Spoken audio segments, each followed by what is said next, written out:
Welcome back to The Legal Trans Woman, where we advocate from and for and with transgender and gender variant people across the world, and where, if it is ever possible, we work to bridge the divide between my community and those who don't understand us or are afraid of us. Today's big interview is with Sarah Harry. She is a therapist based in Rogers, Minnesota, a town of 13,500 people, 30 miles from downtown Minneapolis. She's going to talk about working with transgender clients and their families, and she'll give you an idea about the kinds of tools, the things that therapists talk about with parents or caregivers who are unaccepting. Our news bites include a big controversy over transgender dolls. I can't believe I'm telling you that. And in Random Acts, I'm going to talk about my 5,000-mile Good Hearts road trip coming up that I'm going to embark on tomorrow. Okay, so this time tomorrow, I am going to be close to Bismarck, North Dakota. All good stuff. But, and it's all about informing you about everything related to the trans and gender variant communities. But as always, we're going to start with the big story. And it is, again, out of Texas, okay? And that's because a lot of bad things come out of Texas. You know, if you've been a follower of this show, you know that I often talk about what I'm going to call the incubator states, red states where various anti-trans laws, ordinances, or governmental policies get cooked up, okay, where they're like trying them out, they're launching them, and that thereafter other red states go on and adopt those things cooked up by the incubator states. So Florida is one such incubator state. I've talked about Florida quite a bit since the show's inception almost 2 years ago. So too is Idaho. That's an incubator, and that's a place I'm going to be at the end of this week. Speaking, I'll be there for 3 days speaking. But by far, the biggest incubator and most consequential anti-trans state is Texas. And you'll recall that 4 years ago, it was Texas via Attorney General Ken Paxton, who is now running for the Senate, that he announced that his office would begin investigating for child abuse any parent of a trans kid, a trans youth, who affirmed their kid's gender identity or allowed the child to transition. Okay, that's Ken Paxton. That's Texas. Well, last week, Texas took another step, another brand new anti-trans initiative that I gravely fear will be replicated across the country. Earlier this year, Ken Paxton targeted Texas Children's Hospital based in Houston. I may be inaccurate about whether it started this year or started last year, but nonetheless, Ken Paxton started going after Texas Children's Hospital, TCH. As I said, based in Houston. It had a gender-affirming care practice until 2023 when the state outlawed gender-affirming care. But apparently, at least somebody believed within the TCH organization that they were continuing to engage in gender-affirming care practices. Now, and also I need to remind you, gender-affirming care is puberty blockers to keep trans girls from getting this voice or a beard, or trans boys from getting their periods. Okay, that's what gender-affirming care is for trans youth, okay? I'm assuming that TCH stopped providing gender-affirming care in conformity with Texas law, but apparently there was a whistleblower of some type who claimed that TCH was continuing to violate Texas laws, that it was still providing gender-affirming care to some group of people, okay, some group of humans. That whistleblower, okay, was a nurse named Vanessa Savage, who didn't even work in their gender-affirming clinic, but apparently thinks that she knew what was going on, okay? So she blew the whistle. There was also a doctor who said that they continued to engage in gender-affirming care. And by the way, it may have been that they just after the child turned 18, they continued to see the child and provide gender-affirming care because that's the way that it works. You get a doctor. Once you turn 18, you don't go get a new doctor. You just stick with that doctor. Now, with that background, okay, TCH agreed to settle with, and this lawsuit was the state of Texas, the Department of Justice, this nurse who got fired because she got fired from the hospital because she conveyed allegedly private patient information. This lawsuit got settled, okay? Now, it got settled earlier this summer, but it got settled, and at the time that the settlement was, they're like, okay, we agree that we settled, but then you have to come up with the settlement papers. At the time they settled, in May, TCH issued a public statement about the settlement. And in that statement, it said, over the last 3 years, we have cooperated fully with the Texas Attorney General and the Department of Justice, navigating an unconscionable campaign of mistruths and mischaracterizations related to gender-affirming care. We produced over 5 million documents, conducted multiple internal, external investigations. Today, we made the difficult decision to settle with the Texas Attorney General and the Department of Justice, closing a chapter that has been wrought with falsehoods and distractions. To be clear, we are settling to protect our resources from endless and costly litigation. This settlement will allow us to redirect those precious resources to focus on the life-saving care and groundbreaking discoveries of our exceptional clinicians and scientists. That was the statement. Put a pin in that statement. That came out in May when TCH says, okay, we're going to settle this lawsuit, okay? On August 5th, that lawsuit got filed. They filed a 27-page settlement document, which is the way lawsuits work, okay? You sue, you come to some kind of a settlement, you have a settlement document like a contract, okay? And because I'm a lawyer, I downloaded the document and I went through it and I read it. And let me just tell you, this document, okay, this incubator, blueprint for other red states, this is what this settlement includes. First of all, TCH is going to pay out $8.5 million to the state of Texas. Out of that, this Vanessa Savage will get $1.7 million, okay, because she got fired. Secondly, the agreement bans TCH from providing any kind of gender-affirming care to both children and adults. This prohibition is expansive and even includes TCH from making a referral to some out-of-state provider that will provide gender-affirming care. So you come in, your child is suffering from grave gender-affirming, grave gender dysphoria, is suicidal, has attempted suicide. TCH can't even make the referrals so that your kid gets the help that they need. Thirdly, the settlement creates two lists of children and adults who have received gender-affirming care or who have received a diagnosis of gender dysphoria. And these lists have to be maintained for 10 years. What are they going to do with the list? I don't know. But I would not want my name on a list of me having been treated at any place for, gender dysphoria. I would not want it. It's a breach of all kinds of privacy. Fourth, TCH has to create a detransition clinic. Okay, so they're ending their gender-affirming clinic. They're flipping it and creating a detransition clinic for anyone up to and including age 21. So that means, you got somebody who regrets, and there are regrets with everything, folks. Okay, but the regret rate for transitioning genders is incredibly, incredibly, incredibly small. But they're going to create this whole new unit with a clinical director for detransitioning. They're going to promote that on their website. They're ending the employment or the hospital privileges of several doctors who treated gender-affirming care patients. So the doctors are out.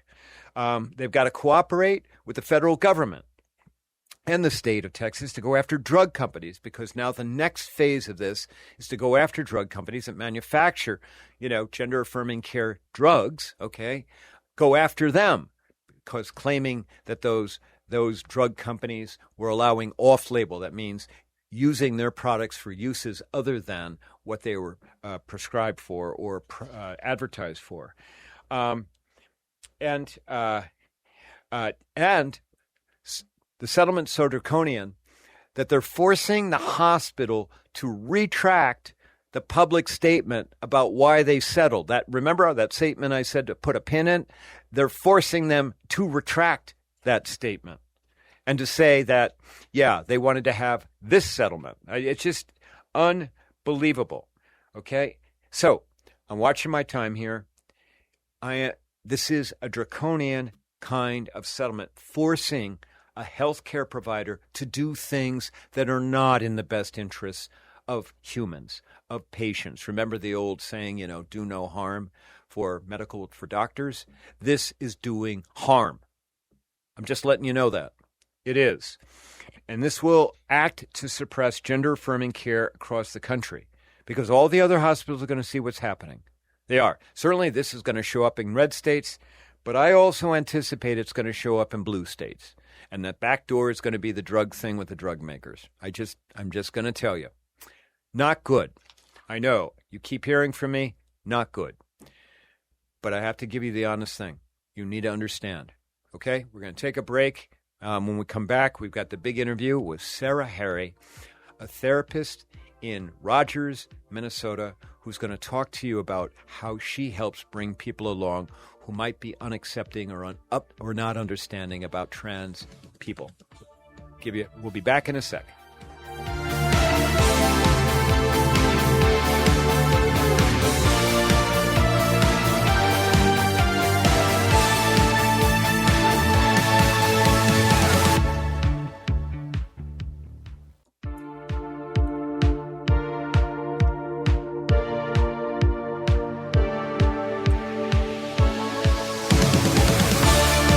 Back. Ellie Krug with the illegal trans woman on AM 950 WCPT 820 in Chicago. And now is the time for the big interview. And I'm thrilled to have Sarah Harry with us. She is a licensed professional clinical counselor who has a practice in Rogers, Minnesota, which is located about 30 miles northwest of Minneapolis. It is in what we call Greater Minnesota. Sarah Harry, welcome to the illegal trans woman. Thank you so much. I'm so excited to be here with you. I'm thrilled to have you here. And for background listeners, I was out at a Pride Festival out in Monticello, Minnesota, that I talked about 3 or 4 shows ago. And Sarah was there with a booth. And she was very clearly somebody supporting the LGBTQ plus, particularly the trans community. And I asked her to be on the show because I thought it would be fascinating. So, Sarah, tell us a little bit about your practice and tell us how did you get to Rogers, Minnesota to have a practice? Right. So I lived in Rogers as an adult for about 9 years before I moved back to kind of my home roots, which is in the Maple Grove area. Okay. So that gets me in Rogers. It's really kind of what I knew and what I do know. My private practice started about 8 years ago, and I've been there ever since. Okay. All right. Well, that's great. And when you and I had talked, you had said that a large amount of your clientele is LGBTQ plus. Particularly, you said something along the lines that maybe half your practice is trans-related or trans-identifying people. And tell me, what are you finding with your practice about, trans folks out in Rogers? Because I have to keep saying out in Rogers because I consider it to be like out there. What are you finding with that practice, and how did that practice build up with so many trans-identifying folks as clients? Absolutely. I think I'll answer that question first. So I am part of the community. I'm a bisexual, pansexual lady. I am cisgender. And I also have a kiddo. My youngest kiddo is trans. And my career somewhat unfolded as my child found out more about who they were. And so I'm a mom. and a therapist. Um, Good as far combination. Good combination. right, thank you so much. Um, I think also I was taught, I was taught certain values by my mom, and throughout lifespan, I also created my own set of guiding values, and those are based in love. As we grow up, we get to make our own mind, our own decisions, and really being able to align with what my mom taught me um, has just solidified who I am as a human. And so I think I do attract clients who are certainly LGBTQIA plus up in this area. I'm one of the more rare providers, particularly because this is my specialty area of work. So folks are seeking me out for the kind of work that I'm doing with them. Well, all of that is wonderful. And I think love focused is incredibly important for everything. I mean, I want to certainly protect the privacy of your kiddo, but can I just ask how old your kiddo is right now? Yeah, I was thinking of that this morning when I was getting prepared for your show, and I was thinking about they just turned 22 years old, Okay. Oh, all right. and they came out to me when they were in their 12th year of life, and so I didn't realize it's been 10 years. Okay. Well, that's just great. I mean, I sat last night with the mom of a trans boy who came out when he was in third grade. So he's a Mhm. senior now, and so about the same, time period, and so to be able to have that longevity of having somebody in your life affirm you, love you for who you are, I think is just incredibly important. Um, Mhm. okay, so talk to me about what are you seeing with your trans clients, your gender variant clients who are coming to you. I'm going to guess the majority of them are from outside of the Twin Cities, Mhm. are living in greater Minnesota or the exurbs of Minnesota, or of the Twin Cities, excuse me. And I would assume that maybe they are having different experiences than what maybe trans or gender variant people are having in, the Twin Cities proper. Absolutely. Okay. I think that gender and sexuality make up parts of who we are, but when we're denied access to those parts in safe ways, absolutely. I'm working with clients who are experiencing unbelievable levels of depression, Okay. anxiety, gender dysphoria, body dysphoria. I see most of my clients in my office in person, but I also offer telehealth. So you're right. I am connecting with clients all around the state of Minnesota. Um, and I think because Rogers is not even a first ring suburb, that the need and the demand to help those clients navigate not only who are they in an environment where they have safe access to who they are, but also being very aware of all of the other symptoms and challenges, excuse me, that they're facing. Well, and so this is probably a pretty ignorant question, but I'll ask it the way I'm going to ask it. And Mhm. I mean, is the intolerance and the rejection, do you think, greater out in the area where your clients are living? And if that's the case, I mean, how are they dealing with that? And how are they? I mean, what are the strategies that you're offering? To help them. Again, we want to make sure we're preserving all kinds of confidences and all that stuff. Of course, absolutely. Uh, okay, so do I think that it's more challenging outside of a major city? I do. I just think about overall resourcing. You know, And is there resourcing? I believe that there can be, and there is some resourcing. What do you mean by resourcing? Could you? Well, over the last several years, I work fairly closely with several of the local school districts. We do some coordinating of care. I get many referrals from local school districts, primarily the different counseling offices or different administrative offices. And I've noticed over the last many years that most of these folks are wanting and willing and hopeful, that they want to find the right place or the right therapist for some of the kiddos. And so in that regard, there is some availability to resourcing. Okay, so the referral professionals have a level of care, and they want to make sure that the students that are in their schools are getting to the right person. That's right. Okay, all right. Well, that's great. That's great to hear that the schools are more in tune, and that they're not ignoring, queer kids or trans kids. That's right. That's actually the first step, right? It's such a hopeful step, and my hope is that it continues to grow. There are major challenges. Of course, there are major challenges.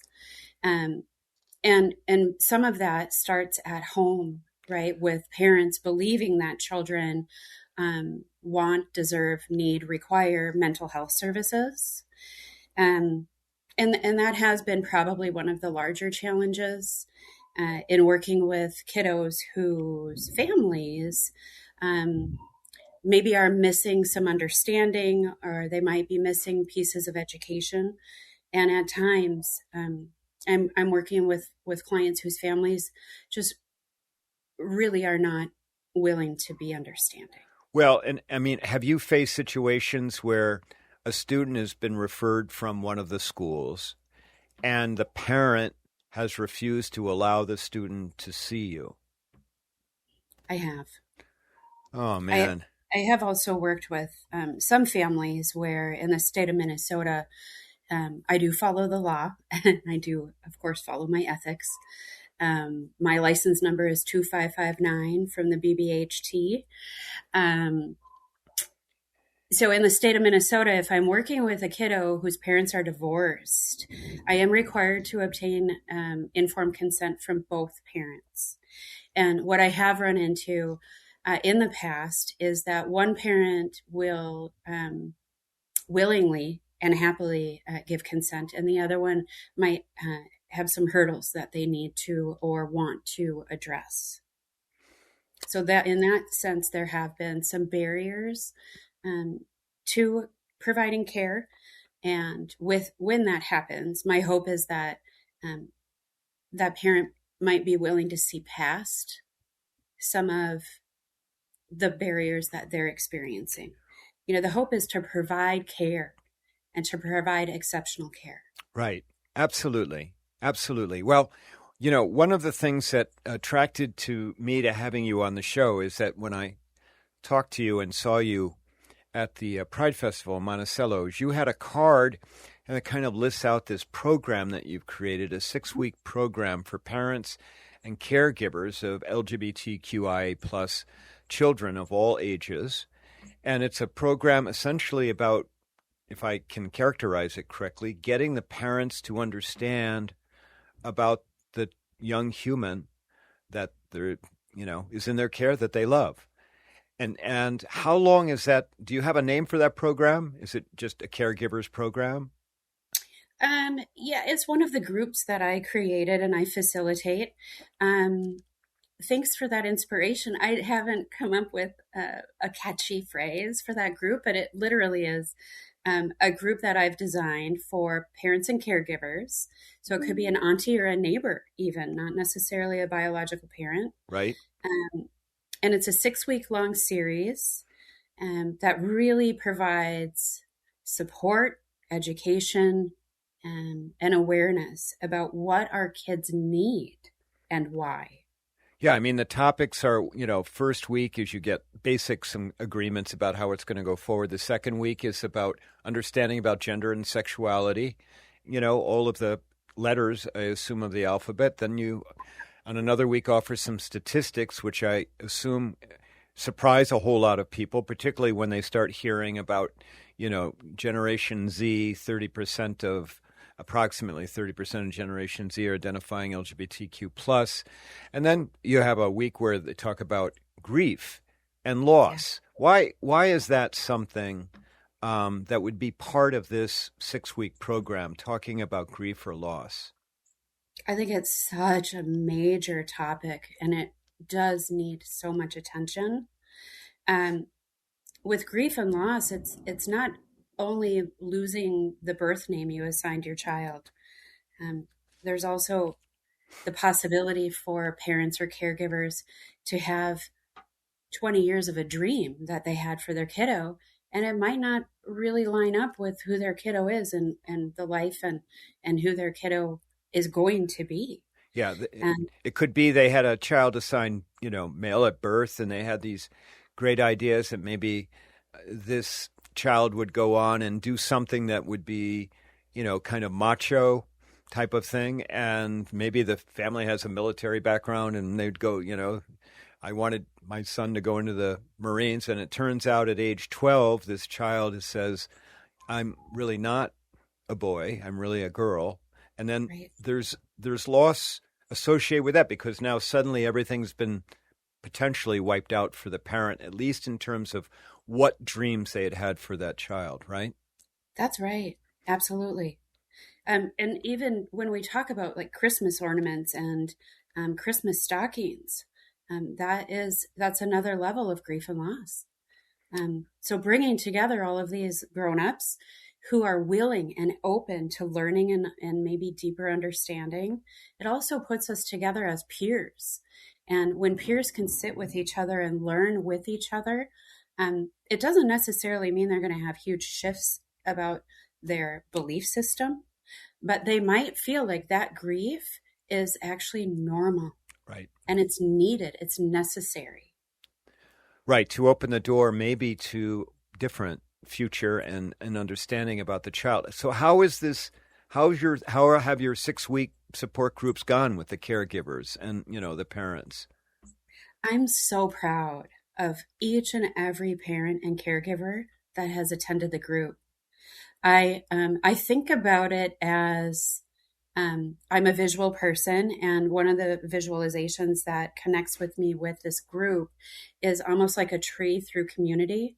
And, with parents that I worked with in the group several years ago, their branches are now way up here and out here because they've shared their information. They've potentially shared their experience as their own human and about their kiddos. And so again, it's not a group that is designed to change perspective. I had a very conservative group member, and he would claim that as well. And our goal within that group with that 6 weeks was for him to become slightly more open. And in that 6 weeks, he arrived very closed.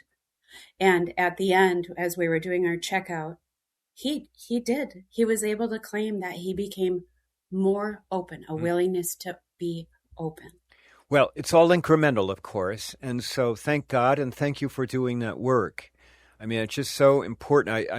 I think it's phenomenal that you've got a program, a support group for caregivers in Greater Minnesota. I really do.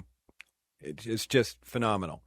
So one of the questions I often get, because, I do a lot of speaking and people come up to me. I mean, there are far more trans and non-binary humans out there than anybody knows. I mean, I really believe that. But the question I get from people is, what do you say to a parent who's unaccepting of the child? Refuse to, they're not going to come to your support group. They're, no, my son is a son. He's a boy. He's never going to be a girl.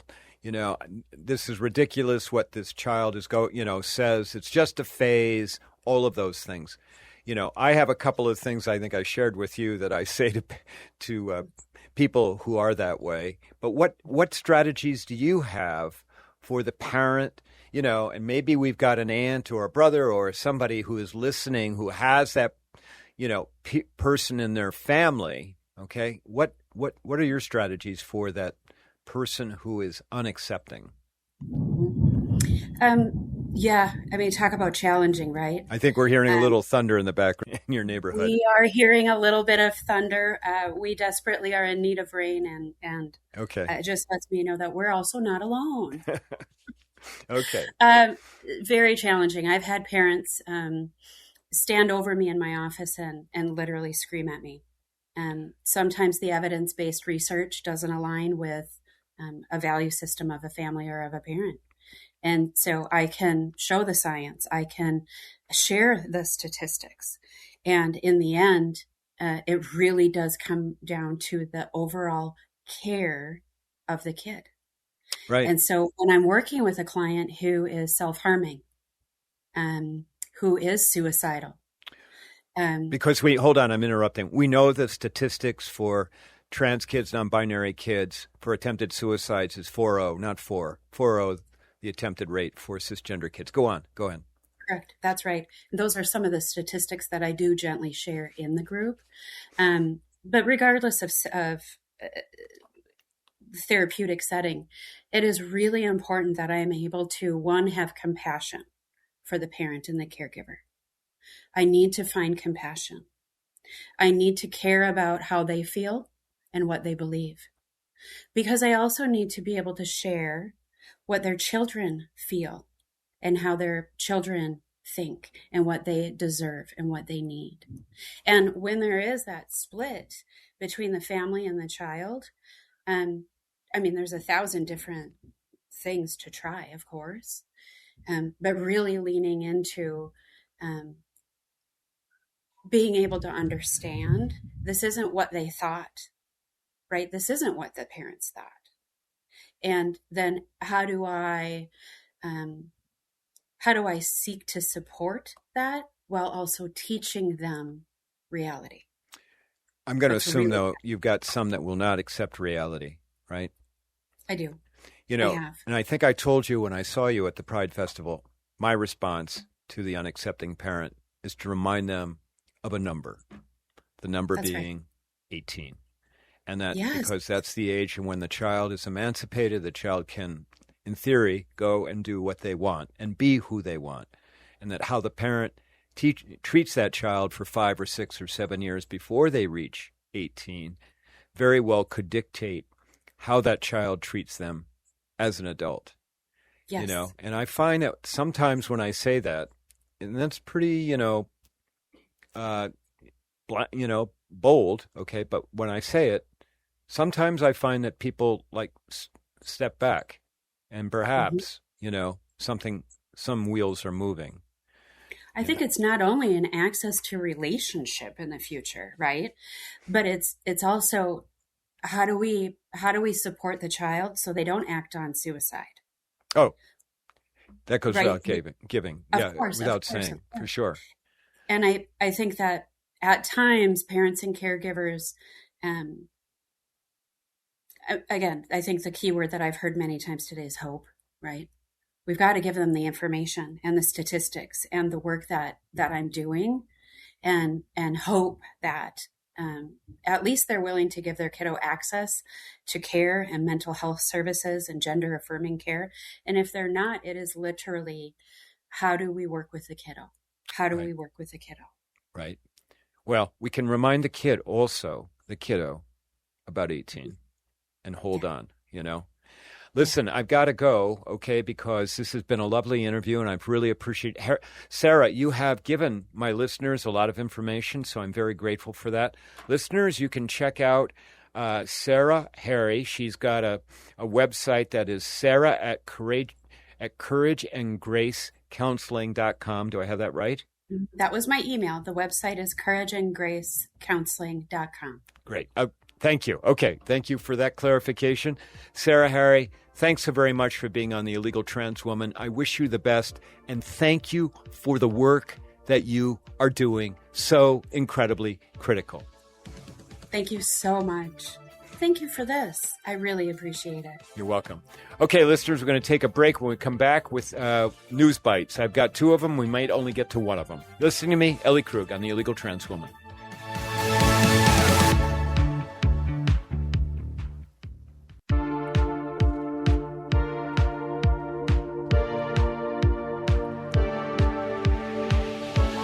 And we're back. Ellie Krug with the illegal trans woman. Sarah Harry. Wonderful, wonderful resource. Thank God she's doing the work that she's doing. Check out Courage and Grace Counseling. Okay, just Google that, Courage and Grace Counseling, Rogers, Minnesota. And if you're listening to me and you've got a kiddo that needs some help or you need some help understanding, reach out to her because remember, she does telehealth. All right, news bites. We've got 2 of them. We'll see if we can get through both of them. News bite number 1. Transgender dolls. As reported by Fox News and the New York Post, 2 bastions of pro-trans folks, okay? The University of Minnesota, back here in good old Minnesota, University of Minnesota has a Sexual and Gender Health Institute. Well, that institute worked with a private company to come with a product called My Gender Dolls, which are paper-based dolls with interchangeable body parts and clothes, to help gender variant children communicate with their therapist, just like Sarah Harry, okay?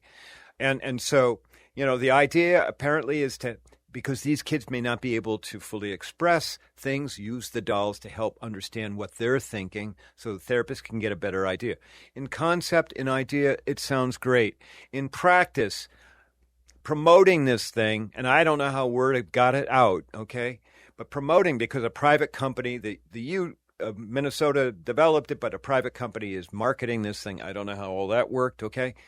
It is tone deaf for this to be out because school districts across America right now, including my school district, are getting phone calls from parents saying, I don't want that doll in my students' first grade classroom. What are you doing putting that doll? Now, for the record, the state of Minnesota, our academic standards, no school is using these dolls, okay?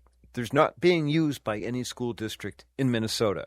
As far as I know, they're not being used by any school district in the country. They're for therapists, for people working with kids, okay, who have gender, dysphoria, gender-related issues. Remember, children as young as 3 are saying, Mommy, I'm not a boy, I'm really a girl. It's real, okay? And we need to have tools for those children to be able to get good therapy and for them to be healthy. But still, I don't know why this came out now, but God, you knew it. Come on, U of M. You knew. You had to know, okay? This is going to raise a ruckus. All right, news bite number 2. I'm going to give you a heads up about a story that may turn into a big story, at the start of a show in the future.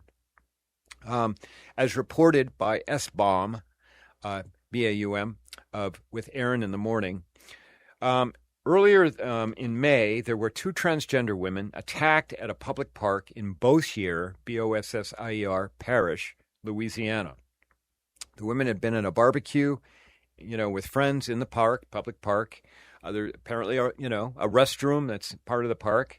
Well, the picnic was breaking up, and the 2 trans women, one of them is, I think they're partnered. One of them said, I got to go use the restroom. And so the other one stood outside waiting for them. This happens in America, across America, millions of times of the day. The partner's standing outside a restroom waiting. Well, a crowd of 10 men and women approached the woman standing outside, the trans woman standing outside the restroom, started harassing her. Her partner came out of the restroom, started harassing her. The 10 formed a circle around them and then started beating them.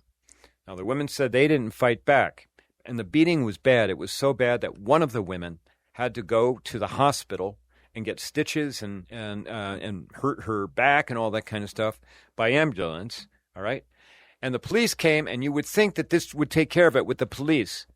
But the police charged the 2 women with disturbing this peace. The attackers, no charges. This thing's going to go to trial later this fall. I'll let you know what's going to happen.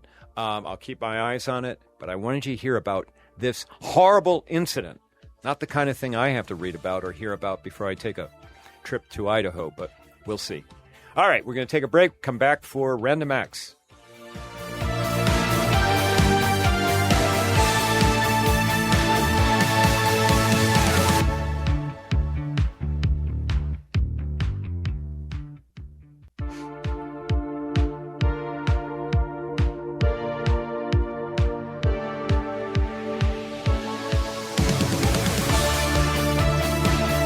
And we're back. Ellie Krug, the illegal trans woman. Random acts. Now, at this point, many of you may be pretty sick about hearing about this Good Hearts road trip that I'm going to take tomorrow, okay? 5,000 miles. It's going to have me going through, a lot of different states, but it's going to have me speaking in Idaho for 3 days at 2 churches and a human rights center, and then speaking in Sonoma County, California.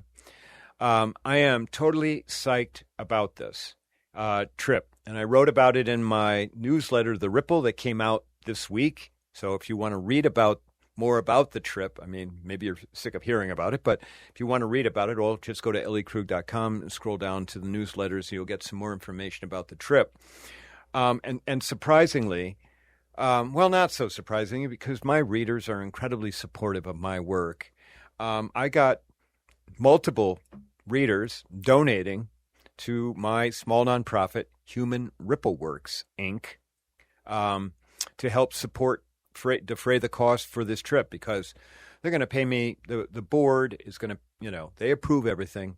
They're going to pay me a small stipend for the speaking, and they'll pick up some of the cost, not even the majority of the cost of this trip, but they'll pick up some of it. And so people wanted to contribute, and because they know Ellie Krug is trying to change the world, make it a better place. And so I'm just really, really, grateful for that. And the numbers are coming in, and they're pretty great. I mean, the place out in Sonoma, it's looking like we might have 60 people, give or take. The place, one of the Human Rights Center in Boise, I'm going to speak in the morning. We got 30-plus people coming to Gray Area Thinking, my inclusivity workshop. And in the evening, I'm going to do my talk, Gleaning Authenticity from a Moment of Truth. We got like 55 people signed up, registered for that. That was like 10 days out. And so this is good.